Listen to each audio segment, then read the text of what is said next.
Hey guys, welcome to BricksDaily Live. So tonight what we're going to do is use one of my favorite Lego minifigures, and that is Stormtrooper here. And if you follow me anywhere on Instagram, Facebook, anything, you know that I refer to this guy as Gary. I like him just because of the fact, it's Star Wars and everything. But what I like is the helmet that they have is pretty motionless. And what I like to do is little tricks that I find with these guys. And what happens is it adds just a little bit of emotion. And how I do that is I take the helmet off and I take the head off. And then I take some of the tack that I use, and I simply take a certain amount, just depending on what's needed for the shot, and I put it on the head of the figure, usually something just like that. And then rather than it just being this normal straight up and down, I can then turn it sideways, have it go down, look up if I need to, down and to the side. And what happens is it just gives a little bit more emotion, similar to the look that Luke gives in New Hope when he walks into Princess Leia's prison cell, and she comments that he's too short for a stormtrooper. He just kind of turns his head to the side, and all of a sudden it gives a very inquisitive feel. And so I haven't done any kind of pictures with Gary lately, and so I wanted to use him tonight for today's BricksDaily Live. The other thing is I just wanted to show a couple more things that I use occasionally in some of my photographs and everything. And one of those, and I have to preface this, that all my Legos that I have are genuine Lego and everything. I don't like using anything that's not genuine Lego in my shots. And there's really no reason other than I find a lot of the people that follow me, that's what they want. And I like giving people what they want and everything. Now, having said that, what I'm about to show you is not officially Lego, but it's compatible with Lego. And it's like the only thing that I use that appears to be Lego that's not. And it's this here, which is a USB LED light strip. Got these off of Amazon. This just has like 3 LED lights in there. And these things actually get pretty bright. Let me plug this in and I can show you.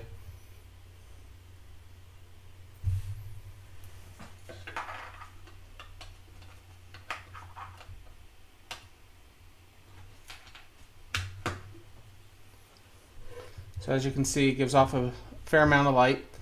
I mean, it's enough to even light me and everything. But what I like about this is, for positioning, I can attach it to stuff and I can hide it in so it doesn't distract from the fact that it's not actually Lego. But when I actually shoot, let me see if I can find this here.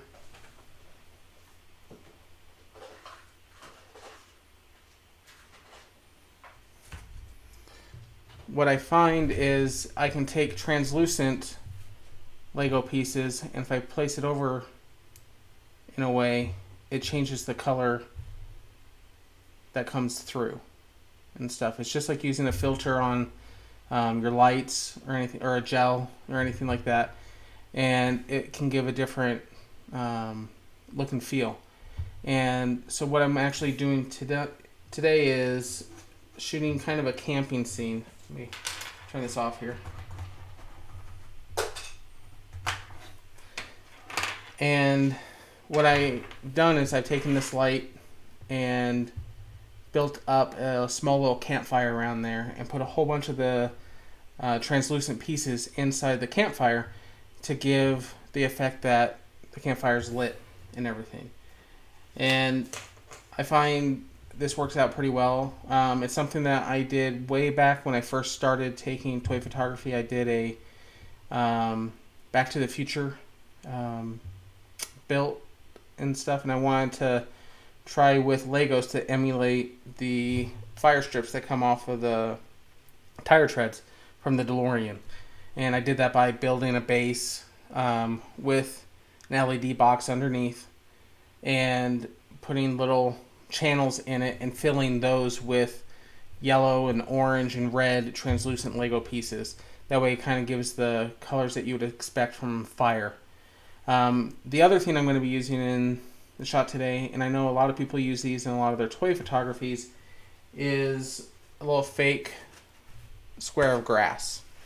And I've used this before and everything. And there's different ways you can find these. You can buy them at some stores and everything. I actually got mine as a free sample from a company that sells artificial turf. And I was able to go in. I had to pay for shipping and everything. And I could go in, I could pick out what kind of samples I wanted. So I have one that's like a low ply or pile that I use sometimes, like if I'm going to do like a soccer scene or something where I don't want stuff to get buried into the grass. And then I have a high pile grass square that I use and that I'm going to be using in the shot that I have. And it just works out good. And everything. I've seen people use this kind of grass with a photo in the background to just kind of continue the scene, and which is great. I mean, whatever works. I mean, I've used iPads sometime as a backdrop and everything. I tend to shy away from those a little bit just because those are always sharp, and people a lot of times when they take a picture and put it behind whatever they're shooting, they don't tend to keep in mind that the photo they're using is showing that it's a great distance away, and the only problem is when you're shooting something small, it would be blurred, and they forget that, and it just comes across sharp and everything in the photo, and it's obvious that they used a photo background and stuff like that, and they didn't go in, even if they apply a blur before they do it or something, to give a little bit more realism. If you're using Photoshop, you can easily go in and add like a bokeh effect or something like that to the photograph that you're shooting or using as the background. But I mean, again, that's just me. It's what I find works best. The other thing I kind of wanted to discuss was camera settings. I know a lot of people shoot JPEG and stuff like that. What I would recommend is anytime you're shooting, shoot in a RAW format, because it's not going to compress your image. It's all the information still going to be in there. Depending on the camera, you can also choose what kind of RAW setting you're using. I know the new Nikon D50 allows you, I think it's 3 different camera RAW settings. And for me, I'm not shooting with a Nikon D850, but you just always want to shoot the highest quality you can. And what happens then is that information is there, and you'd be amazed once you start using stuff, like whether you're using Lightroom or like I do with Camera Raw, with Photoshop, the amount of detail and information that's still retained in the file is tremendous. The other thing I wanted to mention was when you're shooting toy photography, make sure you understand your f-stops and your shutter speed and ISO, the exposure triangle, and know what happens if you change one setting, if you change your f-stop, what that's going to do to your photo and how that translates to what you can do with your shutter speed versus ISO and everything like that. And this really becomes a matter if you're shooting in manual mode. I would recommend that you're shooting in manual. Again, that way you're taking control. You're not just letting the camera assume or make the assumption for you. That's why you always also want to make sure you always know what the camera is focusing on. And you just don't want to guess. And I find a lot of times people will take photos and they're blurry or anything like that, and then they don't understand why it's blurry. And what's happening is they're not taking the time to understand what the shutter speed does to their photo versus the f-stop. And like we've discussed in other videos, changing your f-stop changes what's in focus in your photo and stuff. You know, if you have a wider aperture and everything, more things are going to be in focus. If you have a narrow aperture, less is going to be in focus. And you know, you adjust your shutter speed and everything to overall affect how much light is getting in, how quickly that shutter is staying open.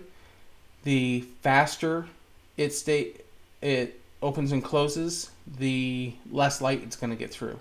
The higher your shutter speed, or lower, depending on how you want to phrase it, will impact and cause more light to come in. So if you were going to shoot at night and you wanted to go out and shoot the stars and stuff like that, you want to shoot with a long shutter speed, because you're shooting stars and starlight's not very bright, and you just want to make sure more of that light from the stars gets into the camera.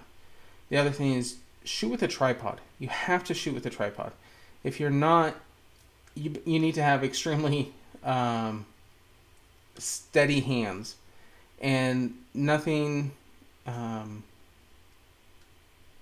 can be seen faster in a beginner photo than blur. If you're having a lot of blur, make sure you're using a tripod. Or if you're not using a tripod, you're setting your camera on something steady, whether it's a sandbag, it's the ground, some books, just something so that it is stationary and it's not moving as you take a photo. And then make sure you understand what is happening with the camera settings that you have going on. If you have a high ISO, you're also going to understand what's going to happen with your photos and stuff like that. Just really make sure you understand how your camera works. Your camera comes with a manual. Make sure you follow that manual. If you have questions, you go back to that manual and you learn what's going on. There's tricks that you can do to get you up to speed a little bit quicker with your camera, and maybe in another video, if you guys want, let me know in the comments below if you want to know what some of those tricks are and how you can quickly get up to speed with what happens between shutter speed versus your f-stops or aperture settings and everything like that. There's just really quick ways to help you learn it a little bit faster and everything. So let's go ahead and get started with a photo and everything.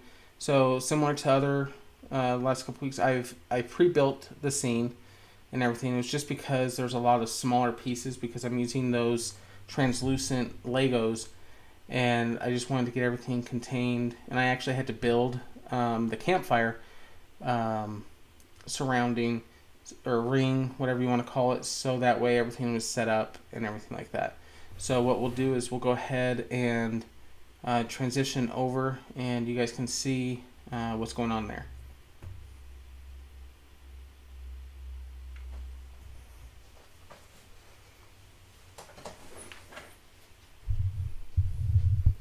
Okay, and one thing I'm going to do for this is I'm going to turn off my overhead light.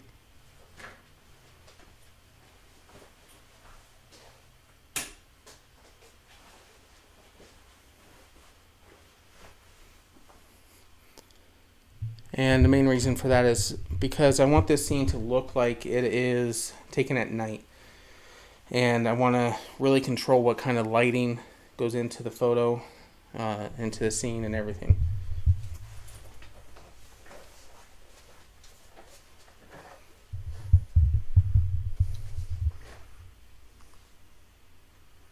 So what I have going on here is the campfire. Let me go in a little bit closer so you guys can kind of see. It's a little bit bright, I know. Let me turn off the light here so you guys can see.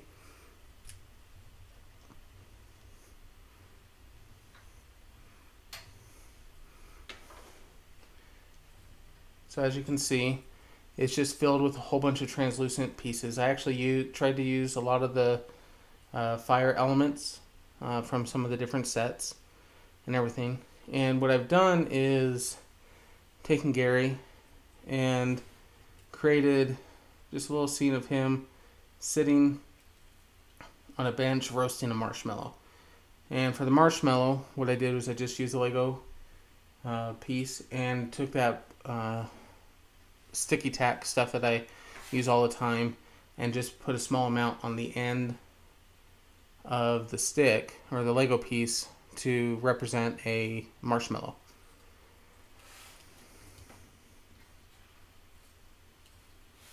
So let's go ahead and turn the light back on for the fire.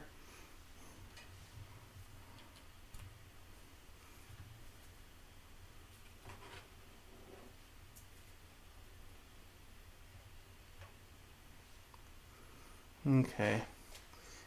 And so what I've also done is I've gone in with Gary's head, and underneath I have the blue tack or the tack material, so that way his head kind of has a turn to it. And right now I just want to make sure everything's set up. And also for the camping, I'm including the backpack with the sleeping bag from the hiker minifigure. Just have that kind of resting in there. And if you can see on the side of Gary, I have a little bit more tack here, and you'll see in a little bit what I hope to be able to do with that once we get over to editing the photo. Okay, so right now what I'm going to do is set up and make sure I get the right exposure.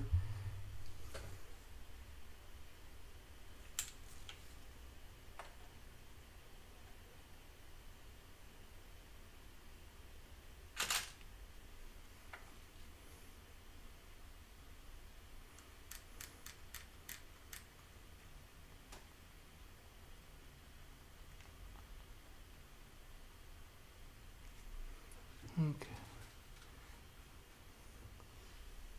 I'm going to try a couple different shots with just moving the light around just a little bit. And like we've talked about previously, especially in the last video, the lights that I have are diffused, so that way I don't get any really harsh blowouts or anything in the photos.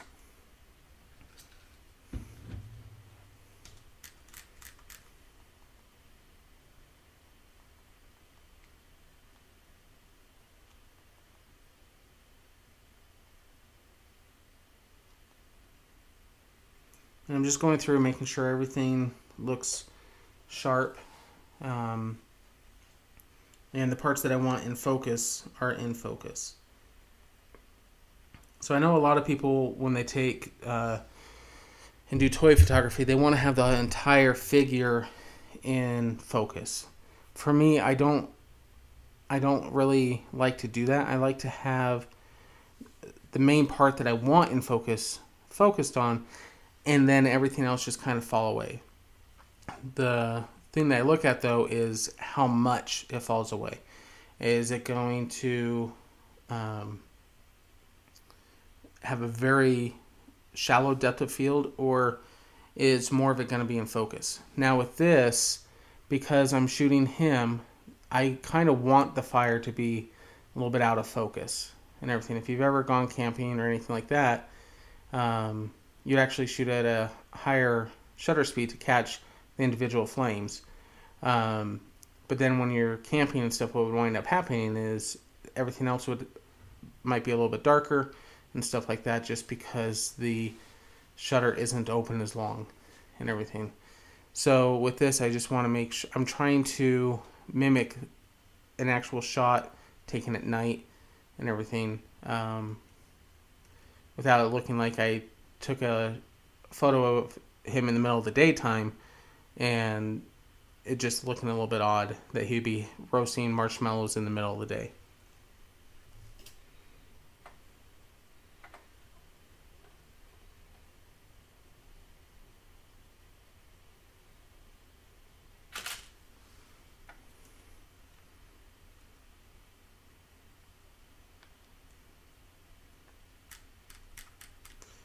And again, I'm just double checking my settings.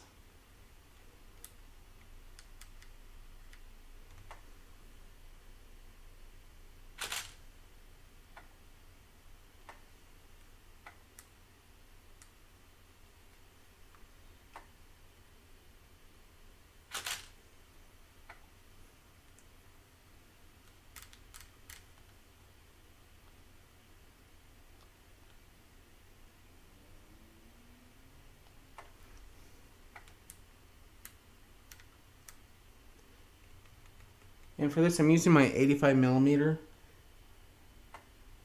That way I can just really get up close to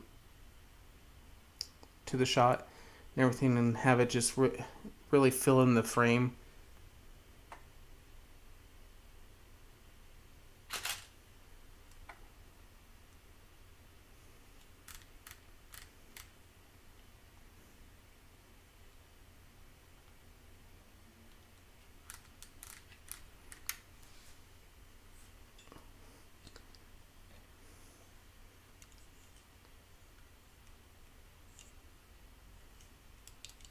See if I can get that in focus for you guys. So you can just kind of see what's going on.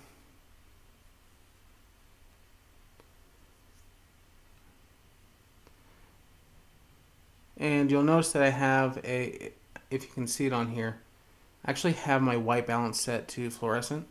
It's to help and get the color casting that I want in camera, so I don't have, that's a little bit less that I have to change later.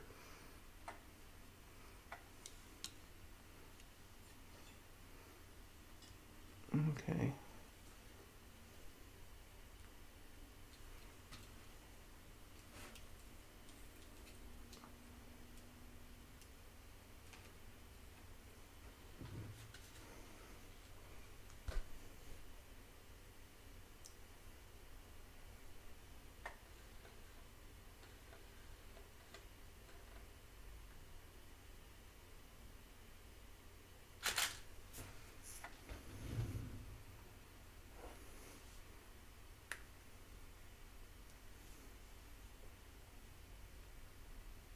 Okay, I think we got the shot that we need.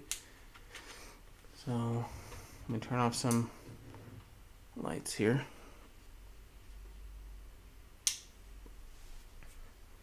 I gotta save energy.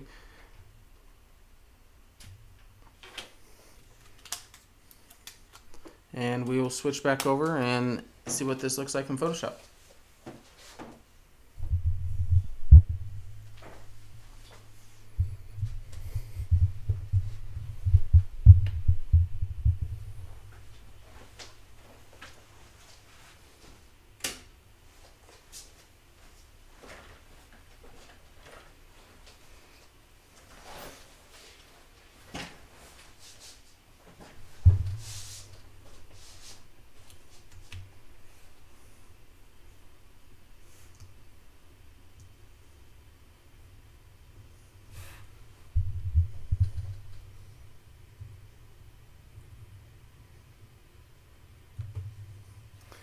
Okay, so let's go ahead and open up our image.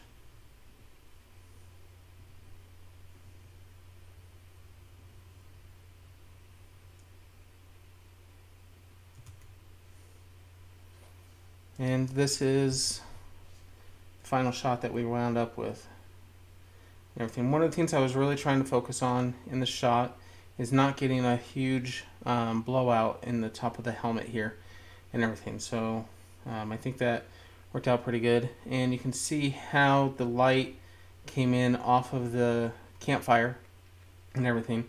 And the interesting thing with campfire is it lights from the bottom if you actually go camping. And so that's why I can't really shine a light down on it. The light will then, the pieces can apply shadows down, and we want the light to come up like a real fire would. No pun intended there or anything.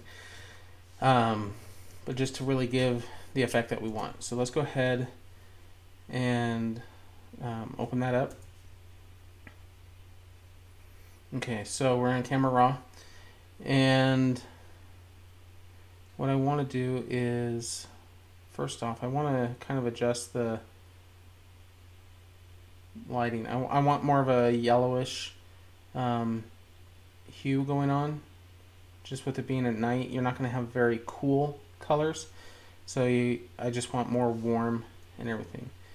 And we'll go in and just play around a little bit with the other settings.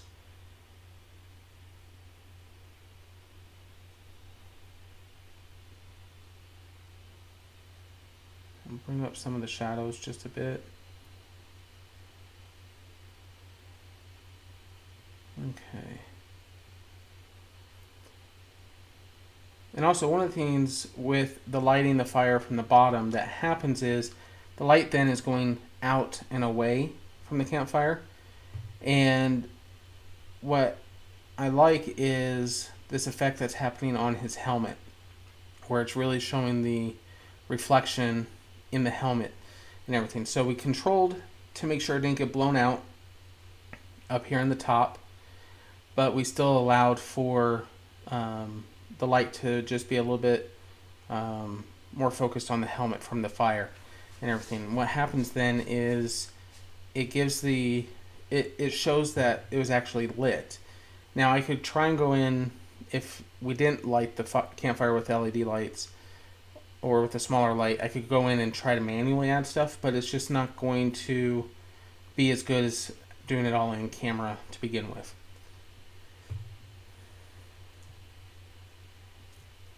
And so what I did was I mostly also focused on the helmet to make sure that was in focus. And then I adjusted the aperture f-stop, shot with a f6.3. That way the fire itself is still blurred, but everything coming off of him is pretty well in focus, the backpack and everything, and then it starts to fall off a little bit right about his hand, and then the marshmallow itself. And I partially did that to mask the fact that it's just that tacky stuff and it's not a real marshmallow. And also, if it's not sharply in focus, it's a little bit blurred, and it gives it kind of that yellowish color that people look for when they're cooking or roasting marshmallows and everything. And again, I have the tack laying next to him, and you'll see in a little bit what I hope to be able to do with that. So let's go in. I mentioned before, I usually always adjust my sharpening. I usually go to about the same settings when I'm shooting Legos, just because it's what I'm comfortable with and what I like. And then sometimes I'll go in and reduce the noise and stuff. I find a lot of times if you shoot at a higher ISO, you'll have a lot more noise and everything. I actually shot at a low ISO for this. I think it was it was ISO 200. I didn't want to go and have a high ISO because a lot of times you get more noise and stuff like that in the photo, and I'm not really a big fan of noise unless you're trying to mimic a older high-speed film look, which has a lot of grain and stuff in there. So just for me, I'm not a big fan of having a lot of noise in the shot. So let's go back and let's bump up the vibrancy a little bit. So as you can see, if we bring that all the way down, it just really dulls out the colors. But what we can do is just really bring that up. And again, just helps get a little bit more of that glow from the campfire.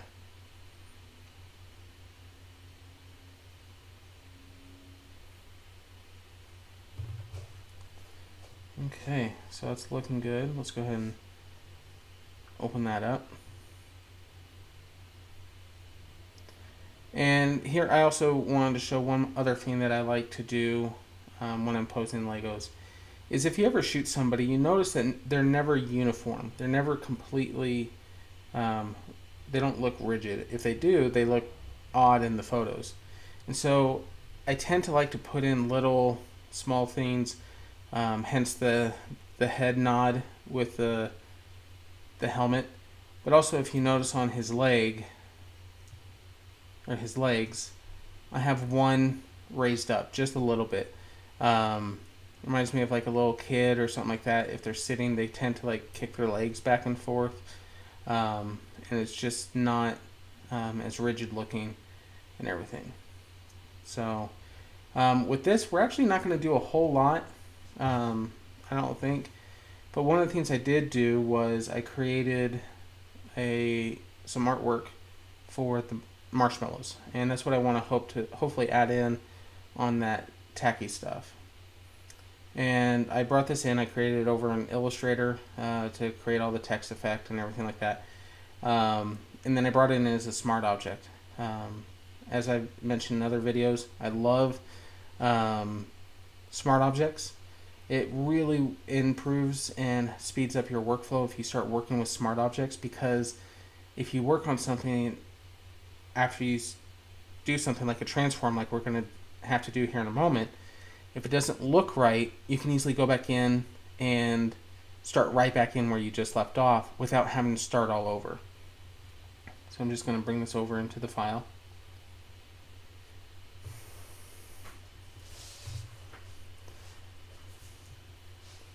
And so what I'm going to do is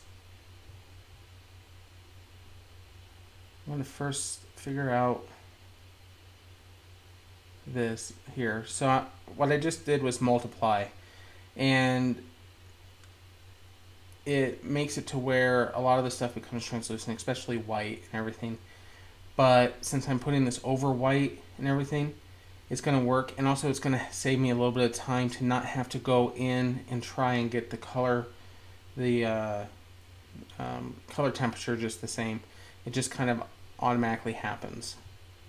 And we're going to just really zoom in on this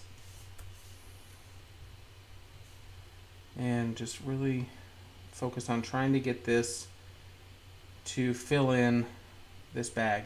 And the nice thing is that if you've ever looked at, obviously, at a bag of marshmallows and stuff, it's not rigid and everything like that. It has folds, it bends and stuff like that.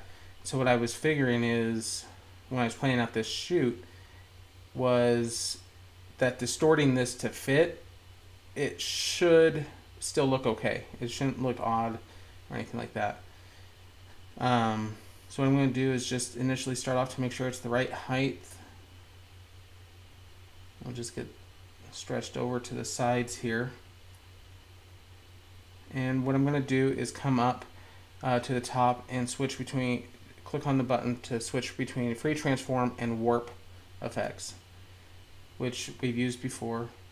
And all I'm going to do is really get this to follow the shape of the white tack. That way it curves where it needs to. And it looks like he just brought a large amount of marshmallows with him, and he, you know, that he's good to go with his roasting, and that he shouldn't run out anytime soon.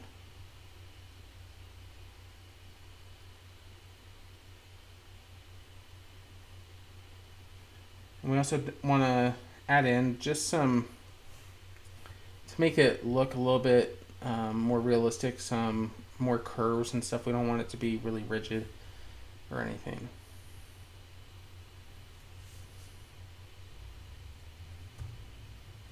So there, I've gone ahead and I committed the transformation, but now I want to go back in and tweak it just a little bit.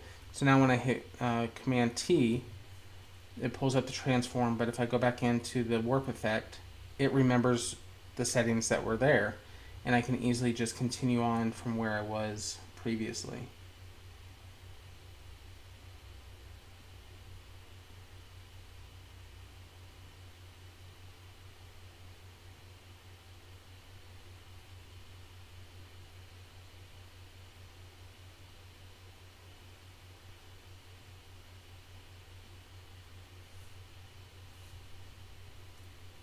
Okay, so we got that in there.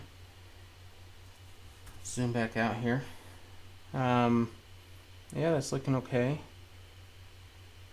And right now what I want to do is, because it's plastic and everything, I want to apply just a little bit of reflection, or the appearance of some reflection on there. So I'm actually going to try and do that by double clicking and pulling up the layer style.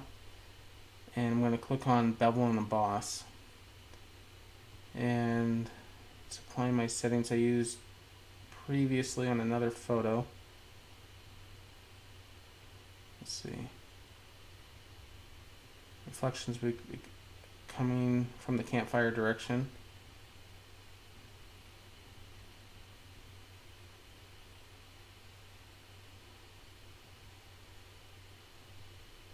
Okay, I'm going to turn down just a little bit, and we're going to add in some yellow.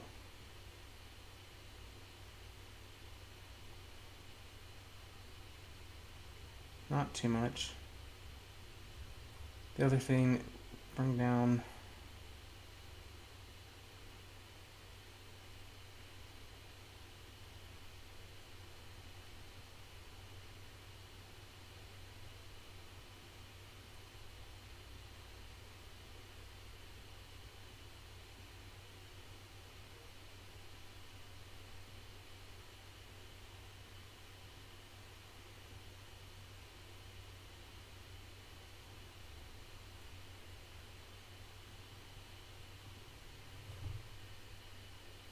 okay, I'm going to go ahead and do that. And I'm also going to create a new layer. Let's see what happens.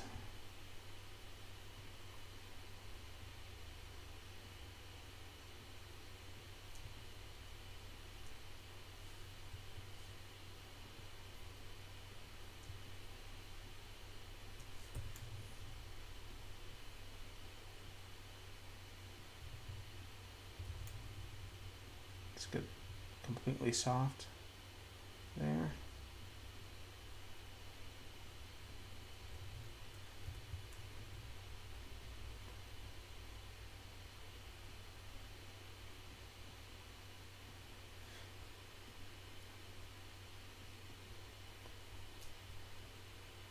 And so I'm just painting a couple different, where I think some highlights and everything would be. And then I'm going to just go in and blur those.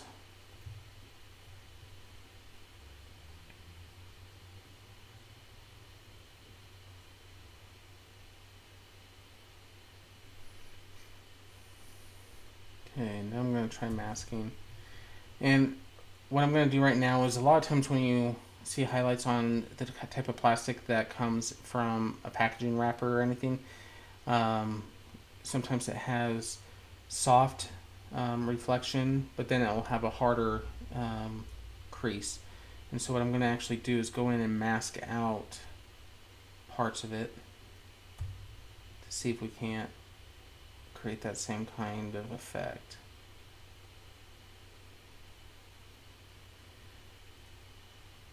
And I'm just guessing where this might be at, and everything. So if you use this kind of effect and everything, it's just whatever works best for your shot. And I'm actually going to go back in and paint in. There we go.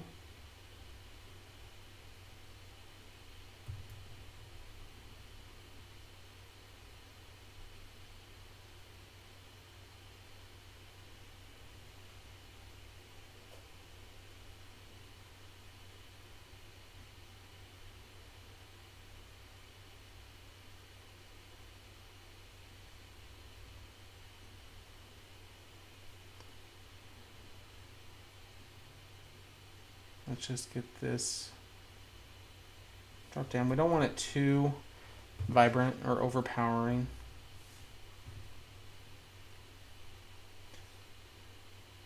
Okay, so right there I think is looking fairly good. Some of the things that I could try to do is, if I came in over the campfire with a layer set to overlay, and just with the bright light, I could try and enhance some of the fire, just to make it a little bit brighter if I wanted.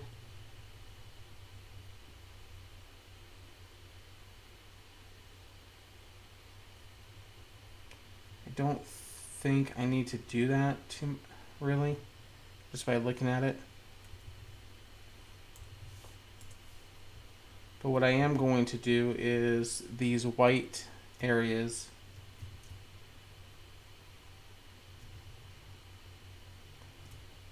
which is where the LEDs weren't completely covered with the translucent stuff. There, I'm actually going to paint over with the yellow, just to minimize a little bit of the white.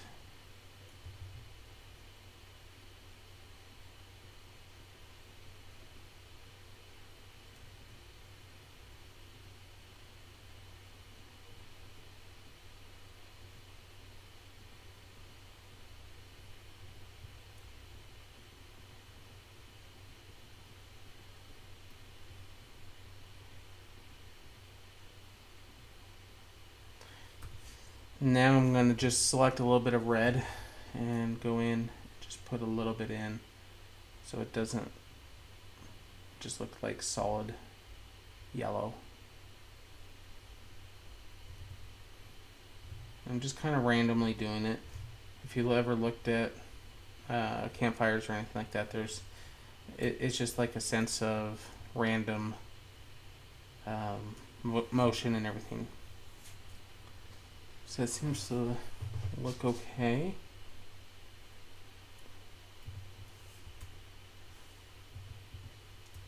Let's see. Wonder if, let's try this real quick here. I didn't think I was going to do this. I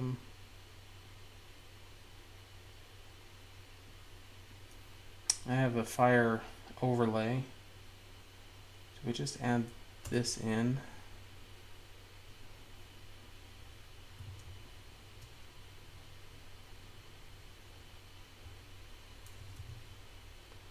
I just hid all the palettes and everything like that just by hitting the tab key.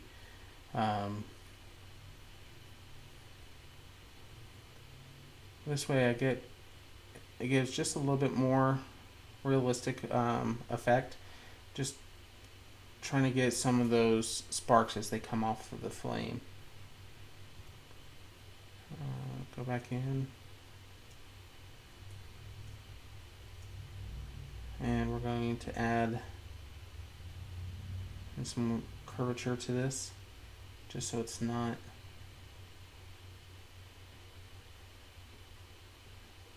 it doesn't appear to be so cookie cutter or anything like that.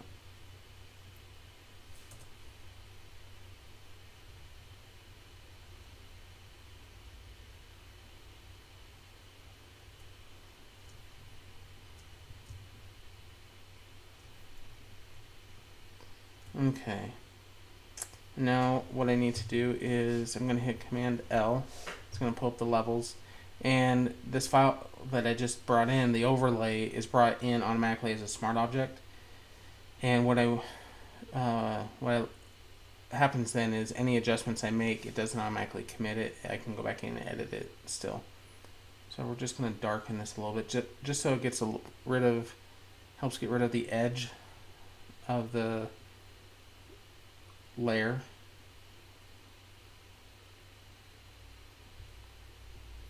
And now I'm going to mask, and we're going to come in and paint away this edge that's showing up.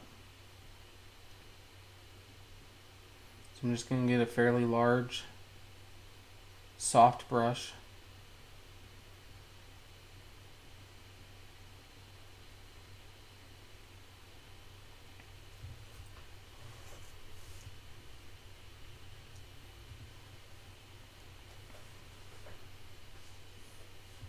Okay, now I'm going to apply a gradient just coming up from the bottom just a little bit.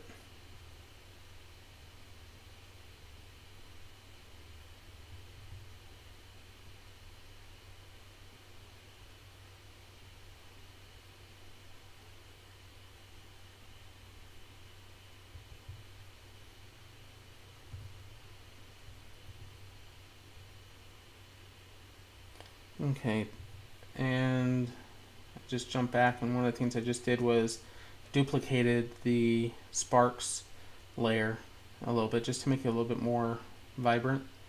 I'm also going to apply a blur to this just a little bit. Again, it's in the front, it's closer up where it would be out of focus a little bit, so I don't want it completely sharp or anything.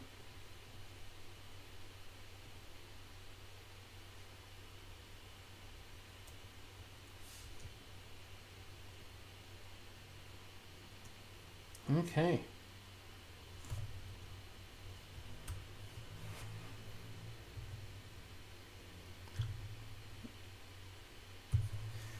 So with this shot, what we did was just I did a pre-build and everything, but really focused on, and the reason for that was adding in the campfire and getting that built and everything. And it's basically just building a small ring container, having the light rest on the bottom, and just piling in a whole bunch of translucent material. I mean, you can use anything that would shift the color a little bit. If you don't have stuff that's Lego flame based or anything like that, for whatever you're shooting, you want to kind of repeat this, you're going to want to use material that is a little bit translucent and stuff, so that the light comes through there but gets diffused and everything through the material to give off that kind of light, and everything. So it's not too complicated of a build. I think altogether the actual setup and everything took probably 20 minutes. I mean, from start to finish.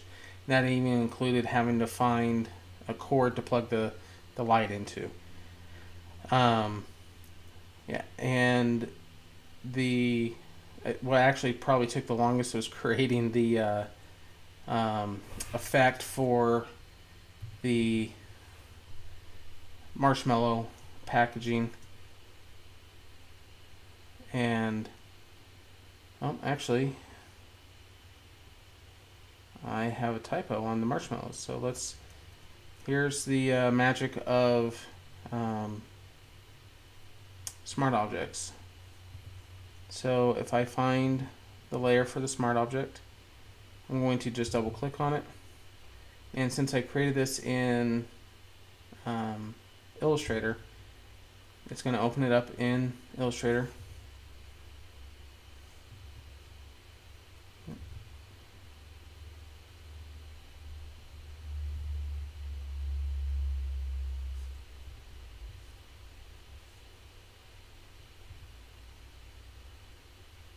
And we're going to save that and close it. And you see the changes made in Photoshop there. Save it, close it, and now it's updated in our file without having to bring it in, redo all the transformations and everything like that. Everything just works out really well. Actually, let's double check.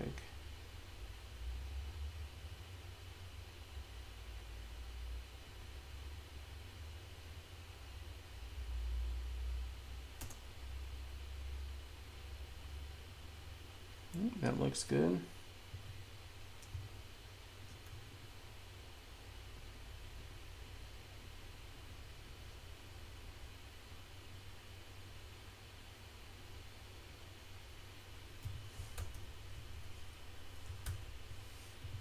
Okay, so there you go.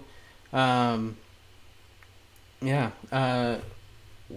hopefully you guys found this helpful, and if there's any questions on anything that we went over, let me know in the comments below, or let me know on Facebook, or even on BricksDaily.com. And what I'll try and do is get your questions answered and everything. It's a really quick, easy build and shoot. It doesn't take a whole lot of time. One of the things that really came into play with this shoot, though, was understanding the camera settings, making sure that I knew, because I'm wanting to shoot having it be a darker setting, what I need to do camera setting wise to achieve that. And then to get the part of the photo that I wanted in focus versus the part that wasn't. I could have increased my aperture, gone to a higher one, and had all of the fire and everything be sharp and in focus, but I purposely chose not to give it that blurred look and everything that you see in the final image again. And that allows me to maintain control rather than turning around later and just saying, oh yeah, I don't know why I did that and everything. And altogether, I think it only took me about 5 shots to get it right in where I wanted to. And that was also repositioning the lights a little bit and everything, and slightly just some of the composition and everything. So it wasn't a huge amount of time for everything. So really enjoyed doing this. Like I've said, Gary's one of my favorite figures. I hope you guys liked it. Let me know in the comments what you think. Also, if you're not following on Facebook, you can follow us on facebook.com/BricksDaily. Head over to BricksDaily.com. Check out everything that we have there. And you can also follow us on Instagram, instagram.com/ECWyatt. And just reach out to us. Let us know how you're doing this. If you take a fire shot, use the hashtag BricksDailyChallenge. We would love to see what you're doing. Or send us the photo. If you send us your photo and it's appropriate and everything like that, and there's no problems with it, we'll see about, if you want, showing it on our next YouTube live and everything. Again, hope you guys found this helpful. If you're not subscribed, please subscribe and hit the bell notification to be notified when we upload a new video. And we will see you next time.